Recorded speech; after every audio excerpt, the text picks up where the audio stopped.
हिंदी में यूपीएससी की तैयारी से संबंधित प्रोग्राम्स को देखने के लिए सब्सक्राइब करें स्टडी IQ IAS हिंदी।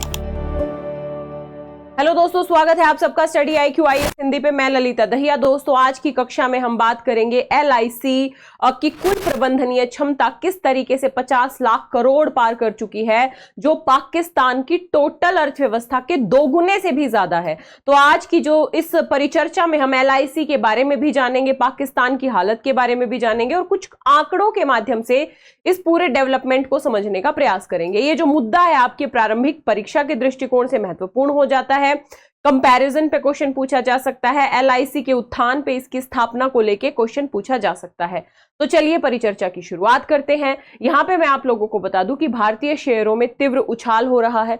इसके संदर्भ में जो सरकारी बीमा कंपनी है यानी LIC है, इसके कुल प्रबंधनीय परिसंपत्ति यानी AUM ये लगभग 50 लाख करोड़ की जो आंकड़ा है उसको पार कर गई है। और 50 लाख करोड़ का आंकड़ा अपने आप में काफी बड़ा है। ये पाकिस्तान के टोटल GDP की तुलना में दोगुने के आसपास है।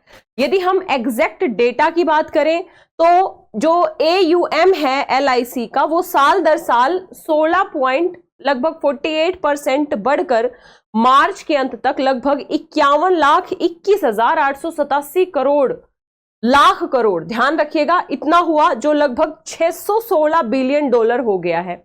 यदि पिछले साल के कंपैरिजन में देखें तो बढ़ा है।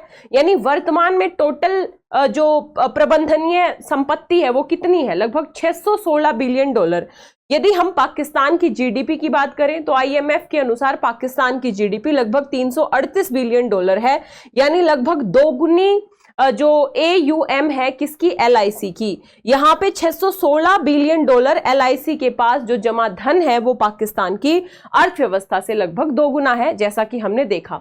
यहां पे यदि हम अन्य देशों से भी कंपैरिजन करें इस LIC की AUM की, तो भारत के प्रधानमंत्री ने भी इसके कार्य की प्रशंसा की थी। यदि दूसरे देशों से तुलना करें तो पाकिस्तान, नेपाल का लगभग 44 बिलियन डॉलर के आसपास है, श्रीलंका का 74 बिलियन डॉलर के आसपास है। यानी LIC की AUM इन तीनों देशों की संयुक्त GDP से भी ज्यादा है। ये उपलब्धि है, ध्यान रखिएगा। अगला LIC का जो AUM है ये कई विकसित देशों से भी ज्यादा है, जिसमें डेनमार्क का लगभग 410 बिलियन डॉलर है, फिनलैंड का 308 है, सिंगापुर 525 बिलियन डॉलर है, हांगकांग 407 बिलियन डॉलर के आसपास है। यानी इनके जो विकसित देश है इनके GDP से भी ज्यादा AUM है LIC का। यहां भारत को यदि इस परिप्रेक्ष्य में देखें तो जहां भारत को आसन्न समस्याग्रस्त वैश्विक अर्थव्यवस्था में उभरती हुई शक्ति के तौर पे देखा जा रहा है, वहीं आज पाकिस्तान कर्ज में बड़े स्तर पे डूबा हुआ है, जो अपनी जरूरतों को पूरा करने के लिए भी संघर्ष कर रहा है, सक्षम नहीं है। यदि हम IMF की रिपोर्ट की बात पहले पाकिस्तान के संदर्भ में कर लें तो IMF की रिपोर्ट कहती है कि पाकिस्तान की अपने कर्ज चुकाने की जो क्षमता है वो गंभीर चिंता का विषय बनी हुई है। इसके पीछे यदि हम पाकिस्तान की पूरी पृष्ठभूमि को देखें तो राजनीतिक अस्थिरता है, वहां पे बड़े स्तर पे डेमोक्रेसी है ही नहीं, और कोई भी एक पक्ष की गवर्नमेंट लगातार अपना कार्यकाल पूरा नहीं कर पाती। साथ ही सामाजिक तनाव है, अन्य मुद्दे हैं, आतंकवादी हमले हैं, चाइना की जो ऋण जाल, कूटनीति के जाल में फंस चुका है एक तरीके से पाकिस्तान, बड़े स्तर पे ऋण देना है उसे चाइना जैसे देशों का। तो इस तरीके की गंभीर संकटों के चलते पाकिस्तान की जो आर्थिक हालत है आज की डेट में खस्ता हाल है, इसमें कोई शक की गुंजाइश नहीं है।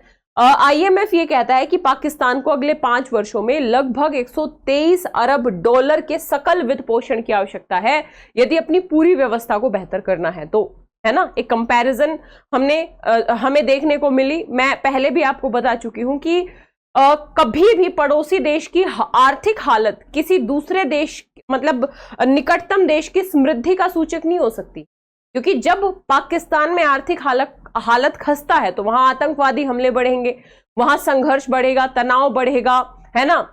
वहां पे नॉन स्टेट एक्टर्स की भूमिका बढ़ सकती है। तो ये सारे के सारे जो खतरे हैं ये भारत की सुरक्षा, अखंडता के खिलाफ भी एक चुनौती पैदा कर सकते हैं। इसलिए अपने पड़ोसी देश की समृद्धि, हमारी सुरक्षा, संप्रभुता, अखंडता और समृद्धि स्थिरता के लिए भी जरूरी है।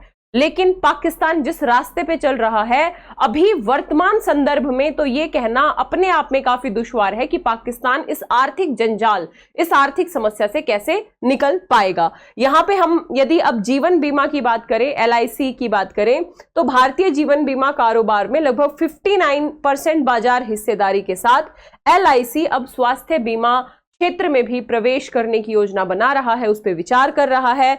यदि हम वित्त इसकी बात करें, बड़े स्टॉक की बात करें, तो LIC बाजार पूंजीकरण के हिसाब से 7वां सबसे बड़ा स्टॉक है। तो LIC एक बड़ी उपलब्धि, एक बड़ी सफलता के साथ आगे बढ़ रहा है।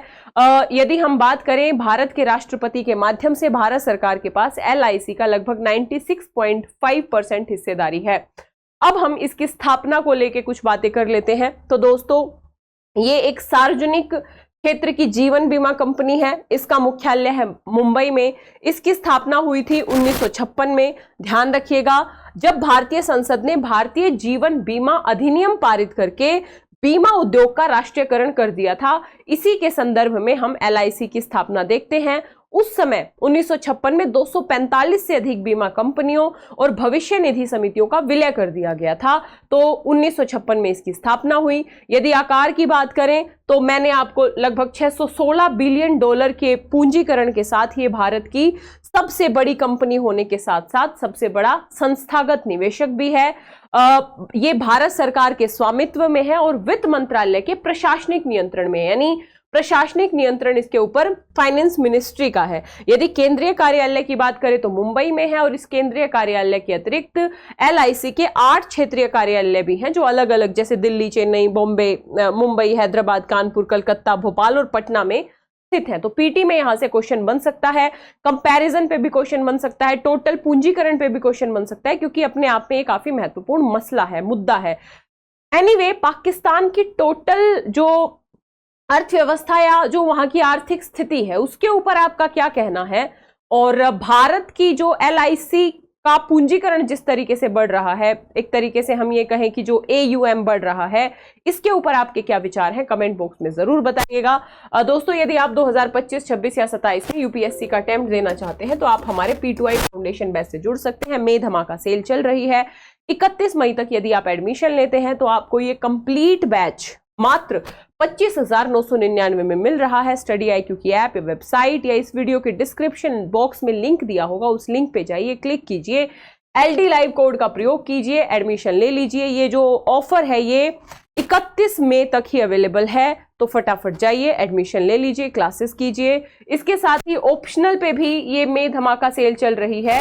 यदि आप 31 मई तक एडमिशन लेते हैं LD लाइव कोड के, LD लाइव कोड के साथ, तो ये ऑप्शनल आपको मात्र 14,999 में मिल जाएगा। इसके साथ ही आप मुझे मेरे Telegram channel Lalita Dahiya academy, Instagram और फेसबुक पेज सेम नाम से है, यहाँ पे फॉलो कर सकते हैं, जुड़ सकते हैं। तो एक महत्वपूर्ण परिचर्चा थी। वीडियो को लाइक, शेयर, कमेंट जरूर कीजिएगा। मिलेंगे इसी तरीके की अगली परिचर्चा में। Thank you so much. Hindi में UPSC की तैयारी से संबंधित प्रोग्राम्स को देखने के लिए सब्सक्राइब करें स्टडी IQ IAS हिंदी।